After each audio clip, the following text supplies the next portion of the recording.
કેન્દ્રીય ગૃહમંત્રી અમિત શાહે કહ્યું કે પીઓકે ભારતનો ભાગ છે અને તેના પર આપણો અધિકાર છે, તેને કોઈ નકારી શકે નહીં। નેશનલ કોન્ફરન્સના નેતા ફારૂક અબ્દુલ્લા કહે છે કે પાકિસ્તાન પાસે પરમાણુ બોમ્બ છે, તેમને સન્માન આપવું જોઈએ। પીઓકે માટે ન પૂછો શું 140 કરોડની વસ્તીની પરમાણુ શક્તિ ધરાવતો દેશ ભારત કોઈનાથી ડરી શકે છે અને પોતાના અધિકાર છોડી દેશે? કેન્દ્રીય ગૃહમંત્રી અમિત શાહે કહ્યું કે અમે પશ્ચિમ બંગાળમાં 24 થી 30 બેઠકો જીતી રહ્યા છીએ। કોંગ્રેસ નેતા રાહુલ ગાંધી વાયનાડ અને રાયબરેલીથી લોકસભા ચૂંટણી 2024 લડી રહ્યા છે। તેના પર કેન્દ્રીય ગૃહમંત્રી અમિત શાહે કહ્યું કે કોઈ પણ વ્યક્તિ ગમે ત્યાંથી ચૂંટણી લડી શકે છે, પરંતુ રાહુલ ગાંધીએ ચૂંટણી પહેલા કહેવું જોઈતું હતું કે તેઓ 2 બેઠકો પરથી ચૂંટણી લડશે। મને લાગે છે કે તેમને લોકશાહી દ્રષ્ટિકોણથી છુપાવવું યોગ્ય નથી।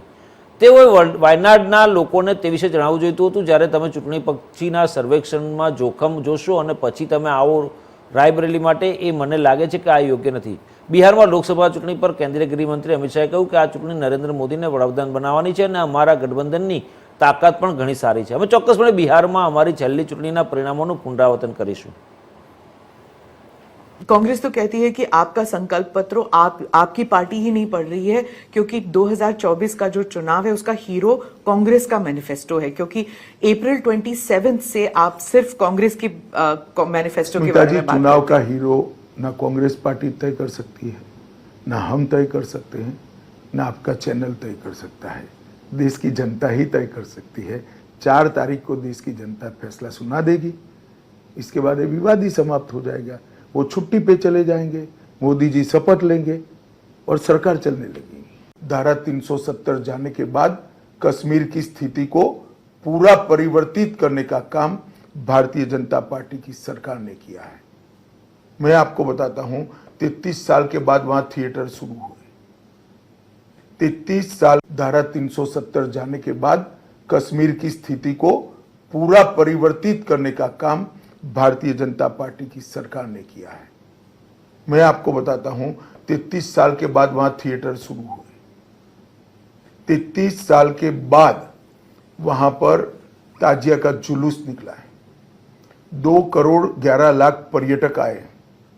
पत्थरबाजी की एक भी घटना 23-24 पूरे साल में नहीं हुई। पूरे जम्मू कश्मीर में 2 दरबार की सिस्टम बनाए रखी थी, हमने समाप्त कर दी है।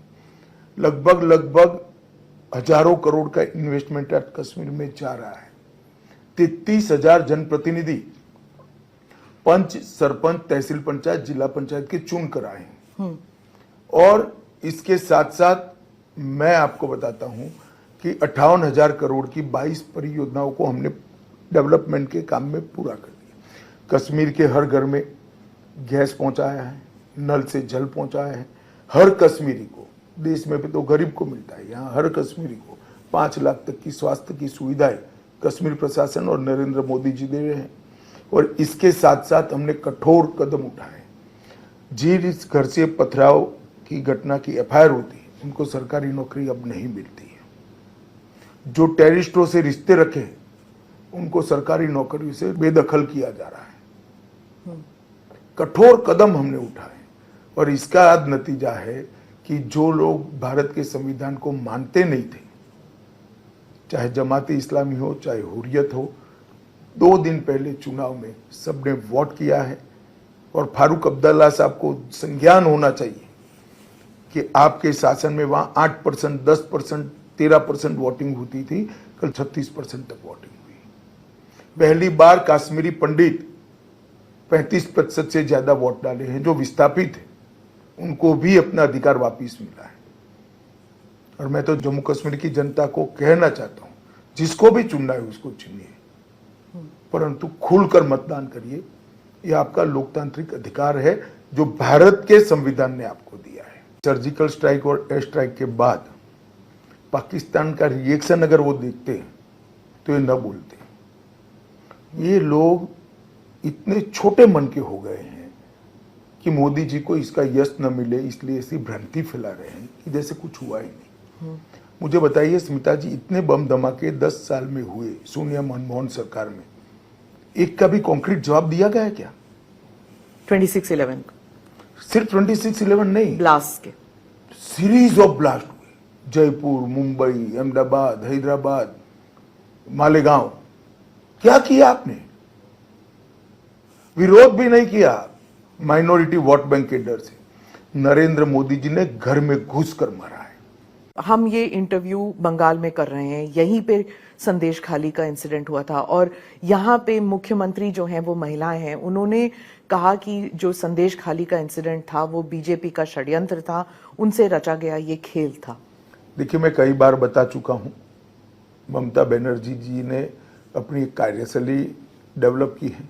पहले अत्याचार कराइए और अत्याचार से जब लोग परेशान हो जाते हैं, उसको उजागर करते हैं, सार्वजनिक करते हैं, तो वो छिपाने के लिए फिर से अत्याचार करिए।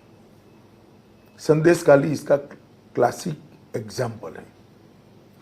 एक महिला मुख्यमंत्री के नाक के नीचे धर्म के आधार पर ढेर सारे महिलाओं के साथ दुष्कर्म होता है और वो चुप बैठी है। हाईकोर्ट को इंटरवीन करना पड़ता है दोषियों को पकड़ने के लिए, उसके बाद भी जांच ठीक से नहीं होती है तो सीबीआई को हाईकोर्ट देती है। उनको शर्म आनी चाहिए। आप गारंटीज की बात कर रहे थे, आपने कांग्रेस की गारंटीज को चाइनीज गारंटीज कहा। पीओके की तो बात चल ही रही थी, आप चाइना को भी लेके आ गए कॉन्वर्सेशन में। नहीं, चाइनीज गारंटी मैंने टिकाऊपना के आधार पर कहा है, ये सच नहीं होता है। मैं बताता हूं, मैं अभी तेलंगाना गया था, वहां की महिलाएं राह देख रही हैं कि हमारा 12,000 रुपया कब आएगा। वहां के किसान 2 लाख के कर्ज माफी की राह देख रहे हैं। वहां की बच्चियां स्कूटी की राह देख रही हैं, जो रेवंत रेड्डी ने प्रॉमिस किया ना राहुल जी ने किया था, उनकी गारंटी थी। अब ढूंढ रहे हैं राहुल जी को। वो तो दक्षिण में चुनाव खत्म हो गए, राहुल जी अब उत्तर में आ गए। उत्तर में आ गए, मगर दक्षिण में था तब भी तो वो जाते थे। तो इसलिए मैं कहता हूं ये गारंटी का कोई मतलब नहीं है। ये चुनाव तक बोलते हैं फिर भूल जाते हैं। कांग्रेस तो कहती है कि आपका संकल्प पत्र आपकी पार्टी ही नहीं पढ़ रही है, क्योंकि 2024 का जो चुनाव है उसका हीरो कांग्रेस का मैनिफेस्टो है, क्योंकि अप्रैल 27 से आप सिर्फ कांग्रेस की मैनिफेस्टो के बारे में बात चुनाव का हीरो ना कांग्रेस पार्टी तय कर सकती है, ना हम तय कर सकते हैं, ना आपका चैनल तय कर सकता है। देश की जनता ही तय कर सकती है।